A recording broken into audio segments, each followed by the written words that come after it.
CO2 type of fire ಎಕ್ಸ್ಟಿಂಗ್ವಿಷರ್ನ use ಮಾಡ್ತೀವಿ. So metal ಸ್ಪ್ರೇಯರ್ಗೆ ಯಾಕೆ ಯೂಸ್ ಮಾಡಲ್ಲ?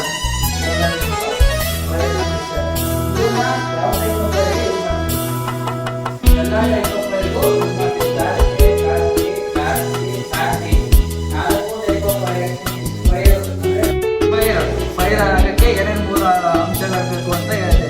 ಫೈರ್ ಆರಿಸುವಂಥ ಮೆಥಡ್ಸ್, ಅದಾದಮೇಲೆ ಟೈಪ್ಸ್ ಆಫ್ ಫೈರ್, ಆಮೇಲೆ ಫೈರ್ ಎಕ್ಸ್ಟಿಂಗ್ವಿಷರ್, ಆಮೇಲೆ ಟೈಪ್ಸ್ ಆಫ್ ಫೈರ್ ಎಕ್ಸ್ಟಿಂಗ್ವಿಷರ್.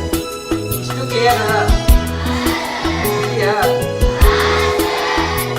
ಈಗ ಫೈರ್ ಎಕ್ಸ್ಟಿಂಗ್ವಿಷರ್ ಬಗ್ಗೆ ಆಯಿತು. ನೆಕ್ಸ್ಟ್ ನಿಮ್ಮ ಮನೇಲಿ ಎಲ್ಲರೂ ಸಿಲಿಂಡರ್ ಯೂಸ್ ಮಾಡ್ತೀರಲ್ವಾ?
ಜೊತೆಗೆ ನಾವು ಬೆಂಕಿ ಹಾಸಕ್ಕೆ ಬೇಕಾದಂಥ ಎಕ್ವಿಪ್ಮೆಂಟ್ಸ್ ಇರುತ್ತೆ.